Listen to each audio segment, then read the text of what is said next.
One. And on this particular show, I'm joined by none other than Pericles Rellas. Now, I'm really excited to have this conversation. Why? As you know, one of the big things I love talking about is money and wealth and our relationship with it. Now, here's an expert who talks about this. I stay on the business side, but Pericles has been doing this for over 25 years, helping people with their money mindset, their relationship with money, and their outcomes with money, so they can have more joy, more happiness, and more fulfillment. Because he says that our relationship with money is a mirror, a reflection of our relationship with ourselves. Pericles, welcome. Welcome to the Business of Wealth Show. Mac, thanks for having me on. It's a pleasure to be here. Fantastic. Tell us, you've been doing this for your work for 25 years. Why should anyone stay on and listen to this particular conversation? I think that we rarely look at our relationship with money, what we actually think about money, how we interact with it, what we expect from it. And for anyone who's really committed to starting a business, growing a business, or having the kind of wealth and prosperity that they really want, understanding your relationship with money is the foundation of all of that. It would be like building a house without a foundation. You would Mm, never stand up. And so a lot of times people are struggling and working as they're trying to build their business. They can't figure out why. Well, their mindset isn't where it needs to be. Or they've got all this success, they have all these clients coming in, but their money just keeps disappearing and they just keep struggling and struggling. That's their mindset around money. And so when we look at these fundamentals and we start to alter them, we notice that we can have more success in a shorter period of time. And as you were saying earlier, that sense of fulfillment. I mean, we see business owners all the time that are super successful from an outside perspective, mm, but they're driven by something that they can't see and they're right. never fulfilled. They're never happy. Well, that's not the kind of life that I want. That's certainly not the kind of life I think your listeners want. They want to have that fulfillment, that balance, but they also want to have the success as well. Awesome. Thank you for pointing that out. So listen, you heard it from Pericles. He's the expert on this particular matter. Now, Pericles, tell us, 25 years you've been doing this. What got you into this field of work and your expertise? It was actually a fluke, if I say so. I started as a business coach and I wanted to help entrepreneurs, individuals, All right. people who wanted to be more successful. And as I started working with them, I they got what they wanted. They were starting to make more money. They were starting to be more successful. But I noticed after the first few months that they were in the same place that they were before I started working with them, even though they were making more money. So they were making more money, but if they were just treading water before they started working with me, they were still just treading water. If they were behind in everything, they were still behind in everything. If they were stressed or had anxiety around money, they still had all those things. And it made no sense because you think you make more money and all those things get taken care of. Right, right. Well, I could tell there was something going on. So I started studying it. And over the next 2.5 years or so, I really looked at what was going on and I worked with my clients as I created these distinctions and this education. And I developed it with them or through my conversations with them. And then I started applying it with them. And the results were extraordinary. One client was making so much more and was so happy in their lives. And another one was just suddenly they were caught up in saving money like they'd never saved before. And then they told somebody and they told somebody. And it just kind of organically took off. And it was in that moment that I realized I love doing this. And I think this is the area that I am here to do. This is the thing I'm here to talk about. And so from that moment forward, I've been doing it and it's been 25 years later and here I am speaking with you. Okay. And still talking about that. One of the things you talk about, Pericles, is our money thermostat and Mm. our financials thermostat. Tell us what that is. I know what it is. But let this audience know what is the financial thermostat, and why that is so important. If you think about a thermostat in your room, for Mm, example, and let's say it's set at I can't convert it into Celsius, forgive me, but let's say it's set at okay. 72 degrees, Fahrenheit, Yeah. and it feels comfortable. It's like, okay, this is exactly where I want it. And then you decide, you know what? I want it to be warmer. And so you open up the windows because it's hot outside and that warm air comes in. Well, that thermostat's still set at 72. Uh-huh. And what does it do? It kicks on the AC and it brings that room back down to temperature.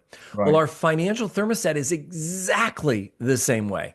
We have this setting in our minds from when we were kids or growing up or influences that say you can only earn so much money. Mm. You can only keep so much money. You will always have these thoughts, feelings, and emotions around money. And so when we start to create our own business or start to want to become more successful and we experience making more money, that Yeah. financial thermostat kicks in and it starts disappearing money and disappearing money. And we don't understand. I mean, how many of your listeners think at the end of their, I don't know where my money goes. I Yeah. just don't know where my money goes every month. Or I can make lots of money, I just can't keep it. Or I can't break through this glass ceiling. I just can't get past that. Or Mm. I'm always stressed about money. That is a function of your financial thermostat, Wow. keeping things in place. And so it's important for us to, one, notice what that setting is, and then two, reset it so that we can then earn more, we can keep more, and we can have the kind of fulfillment that we want to have in our lives. And I love that. So you're saying it's not permanent, it can be reset. Now, I remember I came across this, and I think he called it the money thermostat, and you call it the financial thermostat, very similar. And this, what the works of T. Harv Eker, who wrote the book Secrets of the Millionaire Mind. And when I went to his, I flew from London to Los Angeles to do his 3-day program. And that's the first time I heard of it, because at the time, I was over $100,000 in debt and struggling. And I couldn't figure out why. I wasn't afraid of hard work. I worked hard. But what I came to realize was that my conditioning was very much on work hard, don't be rich, just have enough to get by. And so I worked my butt off Yep. and so when I realized these works, things changed because I started to realize actually being wealthy is okay. Making money is good. And how do I do that? I've got to start managing my money. So that was so, so important. So when people look at their finances right now and it's not where they want it to be, but although they're running their business, they're doing their profession, everything's good, their money's not where they want it to be. They can change that, right? Yes, absolutely. Just like resetting your thermostat in your home, you could Yeah. actually go and turn it up so that it can make the room warmer and maintain that level. The same thing's true about how much money we can earn, how much we can keep, and our emotional states around money. But we need to see it first. Most people don't even know there's a thermostat in the room managing everything, keeping everything at stasis. Once we bring that knowledge to the forefront, we realize, oh my gosh, I have this, I'll use another term, money mindset. I have a money mindset that money's the root of all evil. Well, Right. that's also a financial thermostat setting, which Right. means you can only have so much money before you become evil. And Mm. that will limit how much money you can have. A great example from my life when I was a little kid, we were watching a show called Lifestyles of the Rich and Famous. And it was this expose on different families that were wealthy. And in this particular one, it was this wealthy family, and their lives were a disaster, just a mess. And I remember at the end of the show, my mom saying, very casually, without any agenda, I never want to have that kind of money. You'll lose your whole Wow. family. Well, Wow. at 6 years old, that little boy decided never have too much money because you lose your family. I loved my Right. family.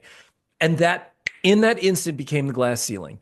And when I actually started doing this, started working on these distinctions, I noticed that glass ceiling. I noticed that financial thermostat setting, and I was able to go in and clear it so that I could then earn more.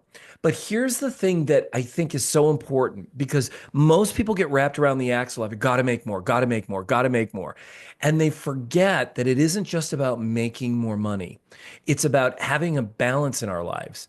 It's about having the kind of joy, happiness, and fulfillment that we want in our lives and knowing that money is not going to provide that. Most people are on the hamster wheel of, well, if I get to 100,000 a year, I'll be happy. And then Right. they get to 100, they're not happy.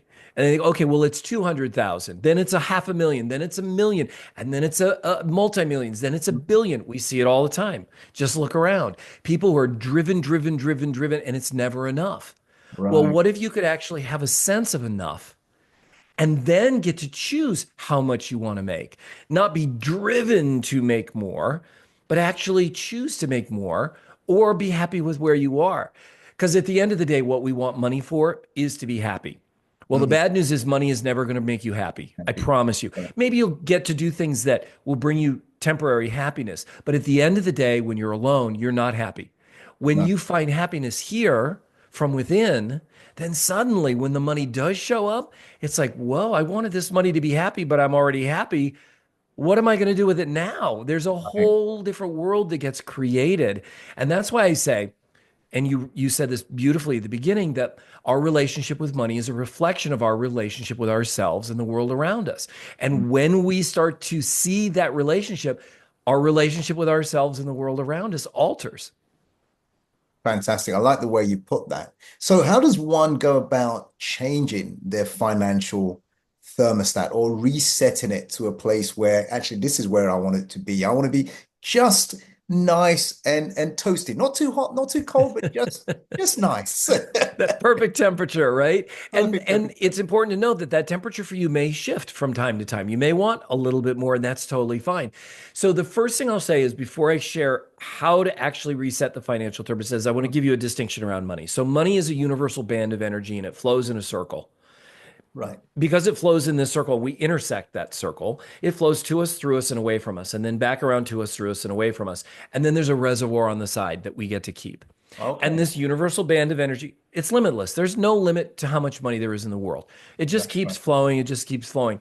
And we intersect it. Now, because it flows in this circle, blocks anywhere in that flow are blocks everywhere in that flow. And ultimately, blocks in the flow of money to that reservoir on the side that we get to keep. So, what we want to look for are what are the blocks of the flow of money coming to us and going away from us Mm. and to that reservoir on the side that we get to keep. So, I said earlier, I never want to have that kind of money. I'll lose my whole family. Well, that's a block in the flow of money coming to Right. us. Money's the root of all evil. That's another block. Blocks, and those are just two of limitless numbers. And then flowing away from us, things like I hate paying my taxes. I hate paying anything. I always want to save, I don't want to spend anything on anything. I just want to hold on to my money. I don't pay people their fair share, or I don't pay people on time. Those are all blocks of the money flowing away from us. And ultimately they block the entire flow of money in our world. And then blocks in the flow of money going to that reservoir on the side. I'm not worth it. I don't deserve it. I'm not smart enough. All of those things are going to block that flow going to that reservoir on the side. So here's what we do to clear them. The first thing is we have to notice the block. And you don't have to know where it came from. What you can do is just start to think about, I want to make more money, and then listen for what shows up in your head. And you may hear something like, well, you're not smart enough.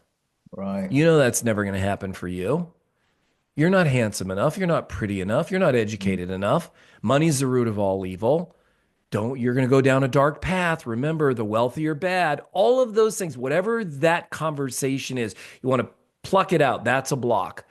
And you want to own it, recognize it, and own it in the moment. What that does is it brings it from this survival part of our brain to the frontal cortex, where we're bringing critical thinking. Now it's out of that automatronic part of our psyche, and now we're thinking about it. Okay, I own money's the root of all evil. I got that. I've had that conversation since I was 5 years old. Right. Step number one. Step number two is you have to let it go. You have to audibly say, I release that conversation from my space. Mm. Turn it over to the care of God or the care of the universe or the trees or whatever. It Mm. is no longer welcome in my space. I let it go and I release it into the care of something else. It's no longer has dominion over me. I am freeing myself from it. And you keep saying it until you get a sense of, wow, I can kind of feel it going away. Now, here's the trick about this particular step. Many people will find it very difficult to say those things Right. because it's become so part of who they are. Yeah. It's become part of their identity. And saying I'm letting it go is like cutting off an arm. It's like, I can't do it. So if you find yourself struggling, it's okay. Keep working through it and keep working through it until you can actually say it and then feel it kind of going away. And then in that moment that you feel that sense of, wow, I actually feel it moving away from me a little bit, then that's step three. And that is, what do you want your relationship to money to be now? created from absolutely nothing, that empty space you just created. And for me in that moment, it was money flows to me easily and abundantly every single day.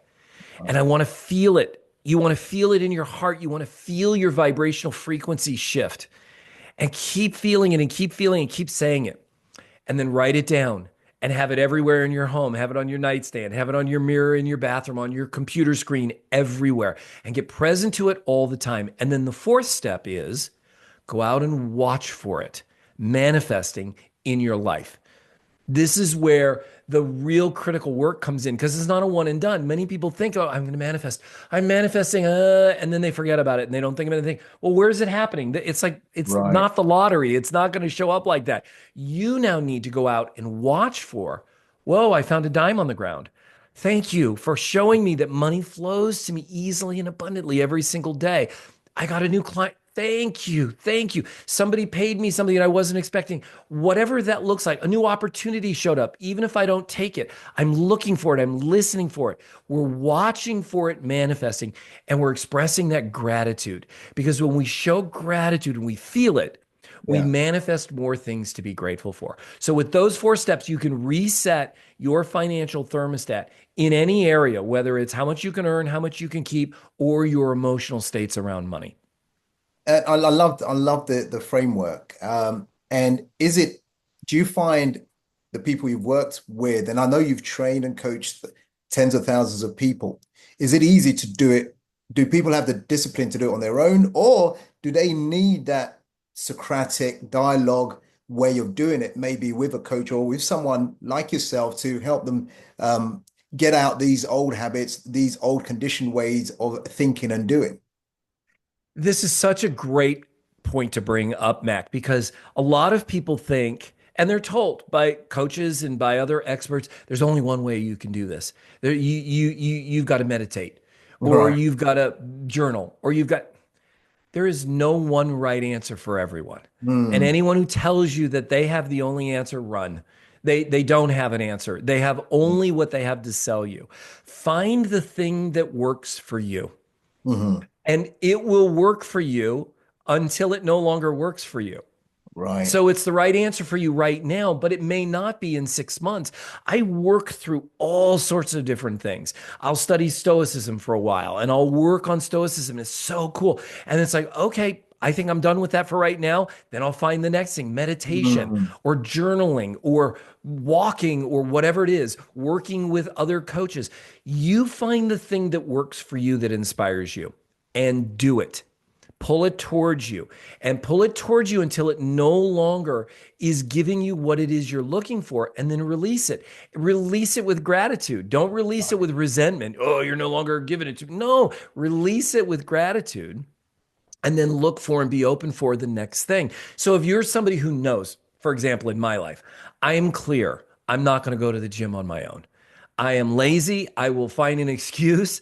That's why I pay a trainer because I know I've got skin in the game and he's going to call me. He's also my best friend. And Stu's going to call me or text me and say, where are you? You need to get your butt right. to the gym right now. So I put myself in a structure that works for me around my health and well being. So for everyone, find the thing that you know is your weak spot and then find the thing that's going to source you and support you in that weak spot so that you get elevated. Whether it's a coach, whether it's a structure of getting up every morning and doing a specific thing every day, whatever Mm. it looks like for you, find it, pull it towards you.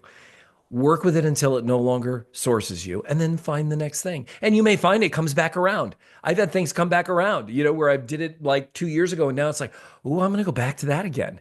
So Okay. trust your instincts, trust your feelings. Wow. How does one feel satisfied with money? For me, I came to a place where I had an abundance of money. Everything's good. And so I started just being grateful, just having gratitude for my life, my lifestyle, what I have, my family, and all the rest of it. But apart from gratitude, is there anything else where someone, regardless of where they are, and they following your process and they know things are going to change, how do they get Mm. to a place where they can be okay with money, knowing everything will be okay, if that makes sense? It makes perfect sense. And it is so critical. for us to find whatever we can find about our lives right now and have it be okay. Mm, Because life is constantly in flux. And if we can't be okay with the way things are right now, if we're struggling and fighting with the way things are right now, what you're going to do is manifest more of the way things are right now. We manifest what we focus on, or we get what we focus on. If you think about, you probably, your listeners can think about, oh, this was the one thing I didn't want to have happen, and it happened. oh yeah. You know, I'm doing this. It's just, I just don't want this to happen. And that's the thing that happened Mm, because we were focusing on not wanting it to happen. It happened because it was the focus of our attention. So we want to let go of the way we don't want it. And we're clear about that. We can see that contrast. I don't want this. And I'm surrendering and letting go of that. I don't want this. And I'm getting present to what I do want. And I'm mm, getting present to the things in my life that I'm grateful for, that I'm happy with. right. Am I happy with how much money I'm making? No. If you're saying that to yourself, no, I'm not happy with how much. But let go of that, because the more you think about that, the more you're going to keep in place being unhappy with the way things are around money. If you can truly surrender to that things are the way they are and it's okay and it will be okay, and then get present to that which you love right now, Mm, whether it's a significant other, whether it's a friend, a family member, a pet, a little thing in your life, whatever it is, get present to that and feel good. That feeling, and this has been demonstrated through science, through Dr. Joe Dispenza has done a tremendous amount of work on this. We okay. can see that we can record, actually measure that vibrational frequency from our heart center, goes out into the quantum sphere, and it will attract more of the same. Abraham Hicks having the same conversation. So Uh-huh. you want to get present to those good feelings. We can notice, so we can create the contrast of what we do and don't want, but never focus on what we don't want. Focus on what you do want. Focus on what you do want, not what you don't want. Yes, You attract what exactly. you don't want the Yes, same way. I love it. yes. So far, you're very much like me. You're very much um, talking my language. And there are people who will listen to this and feel like, oh, this is very woo-woo, very spiritual, very woo-woo. But I Yep. know it works. You know it works. On the counter side of it, then, the the science behind it, which you touched, how does the brain or the mind really, really work in terms of money or attracting money? Because Yep. I get it from the more spiritual prosperity thinking side of it. Right. I was thinking, oh, I let it go, and I practice all of that. For me, it's important, and it Right. works for me. And for a lot of people, it is like woo, woo, woo, woo, Yeah, woo. but It's a for a little, lot of gets a little people, it bit is out there. I woo-woo get it. Yeah. because that's not the way they've been taught at school. They've been taught Right. science and fact and this Right. and this. Yes. And you mentioned that the way Frontal the cortex. Yes. prefrontal cortex. We talked about, we haven't mentioned the amygdala. All how does the Right. brain actually work in order for us to attract money, keep money, manage money, create wealth? Right. So here's the science behind it for those of you who are more science related, because there is science and then there is the kind of the energy and woo woo. There is Yeah. a bit of an overlap because our thoughts are actually energy. They're chemical and they're energy at the same time. So Mm, we've got over a trillion neural pathways in the human right. brain in less space than two fists, Mm, right? That's more stars than are in the Milky Way galaxy. That's extraordinary. There are between 100 and 400 billion stars in the Milky Way amazing. galaxy. We have over 100 trillion neural pathways in our brain. That's the science of it. Now, when we create a thought, whether it's intentional or whether it's just byproduct. I never want to have that kind of money. You'll lose your whole family. That's a byproduct of, or a subconscious. Okay, here's this thought. Never get that much money. You'll lose your whole family. That creates this neural connection. And the more we think that, the stronger that neural connection gets. Just like the more we work out our arms, the stronger those muscles get. Neural pathways work the same way. And so the more we think it, the stronger it gets. Joe Dispenza says this, Dr. Joe. Yeah. Those neural pathways fire and wire together. And the more they fire and wire together, the longer they do that, the stronger they become. It's the path of least resistance when it comes to our thoughts. And they're associated with money. So I'm thinking about money. Never get too much money. That's just the thought we're going to get. Boom, it's going to run. Now, in order to alter that, what we need to do is we need to move it from that amygdala, from that survival part of our brain, into the frontal cortex. And what happens is in that moment, rather than it running automatically through those old neural pathways, we're going to create a new neural pathway. And in the same step, we're going to start to break down that old neural pathway. So when I acknowledge, I'm now moving it from here to here, and then I release it, I'm now bringing critical thinking to it. And I'm starting to create a new neural pathway of I'm letting go of something. And then step 3 is I'm creating something. Now we've created money flows to me easily and abundantly every single day. That's a new neural pathway. Right. It's Okay. a baby, it's nascent, it's like a tiny little seed, and it needs to be nurtured.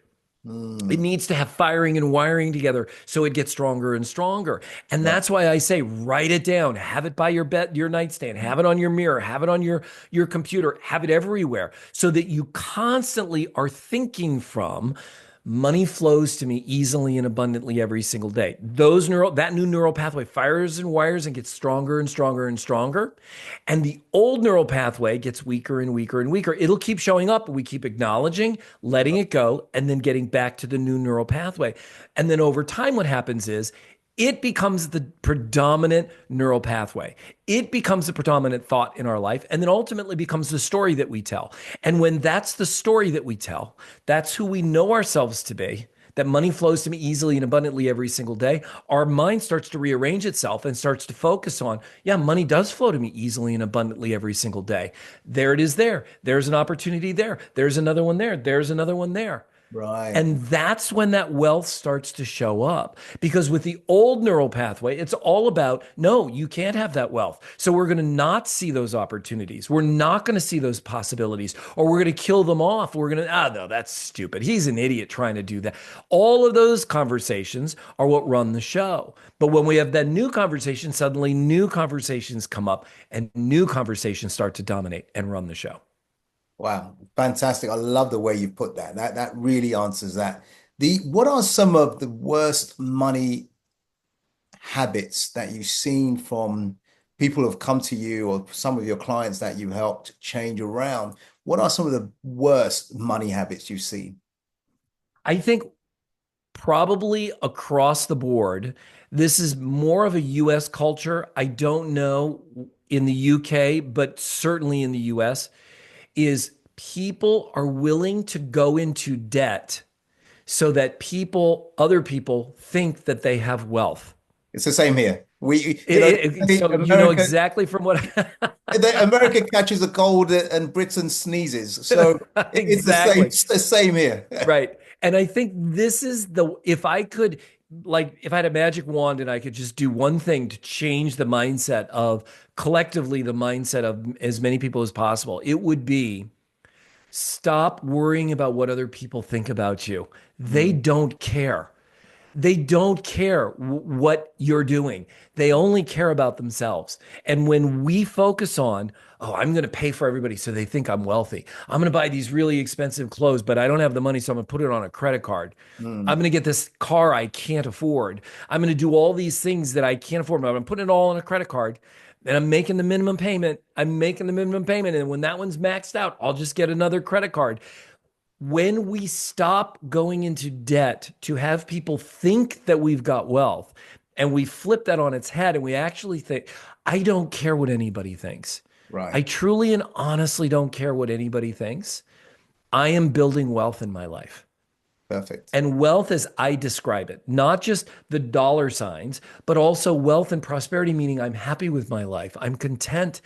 I know what enough is Mm. and I'm joyful and present to love. That's the kind of wealth that we want people to create. And when we can stop worrying about that other part and start focusing on the wealth, suddenly the debt starts to disappear, the wealth starts to grow, and we live in a different world. The wealthy, the true wealth, they don't care what anybody thinks. They just don't care, right? They've got the wealth that they want. They're not concerned about impressing anyone. Now, that's not true for everyone. There are some Mm. people that do still do that with a lot of wealth. But if you don't have wealth, why would you go into debt to try to get people to think you have wealth? It just doesn't make any sense. So I think that's the worst thing that people can be doing because it really just shoots themselves in the foot. They're going to live their lives in debt. Absolutely. I love that. Listen, you're listening to the Business and Wealth Show with Pericles Rellas. I want to say that properly. With Mac You got Attram. it. So Pericles Rellas, the financial and money expert. Your relationship with money is so, so important. Mac Attram, your business coach. Now, I want to make sure I tell you this to make sure you subscribe or you follow or you connect with us whichever way you can. As you know, the algorithm loves engagement. So share some emojis, share some comments here. What have you been learning? What have you been picking up? What has been some ahas for you that you can start implementing or looking at? So make sure you do that. Pericles, I'm coming back to you now because before we start wrapping up, I want to ask about, is there anything I should have asked you that is so, so important for our audience to understand and take on or to become aware of that I haven't asked you yet so far? I know money is a big subject. I know finance is a big subject, and I know it affects relationships. And I know one of the greatest causes of relationship disappointment or split is to do with money. Anything I should have asked you or that I haven't asked you that would like you like to share? I think this has been a great conversation, and I think that if there was one thing that I would add, it's been in the background throughout the conversation, but it is bring your own awareness Hmm. to your relationship with money. How do you relate to money? What do you think about money? And how when you I like to equate it to a significant other. Are you treating money the way you would treat a significant other? Right. Or are you just discounting it as something that, you know what, I want it to just be here when I want it. And when I don't want it, I don't want it. When it's here, I just want to show it off to everybody so they see how cool I am. Right. But when it's not here, I'm not thinking about it. I'm not really worried about it. I just don't care. I Mhm. never have any real appreciation for it, but I Right. want it when I want it. If that's the way you're relating to a significant other, that relationship is doomed. But Absolutely. if you start looking at how you're relating to money in the same way you relate to a significant other, how can I make this better? How can I be better in this relationship? How can I make this relationship last? Hmm. How can I have it grow and expand every single day? If you start to relate to money that way, you will start making different choices around money and you'll start making different choices in your life. Wow, is this really for the good? Or is this just something to make me feel good right now and that I know is going to shoot me in the foot a day from now or 2 days from now or the next time the credit card bill comes? So Hmm. just bring that conscious thought to your everyday around money and watch how your own capacity around money starts to expand. Excellent. Thank you so much for that. Now, for those who want to reach out to you or want to learn more, connect with you, Pericles, what is the best way for them to do that?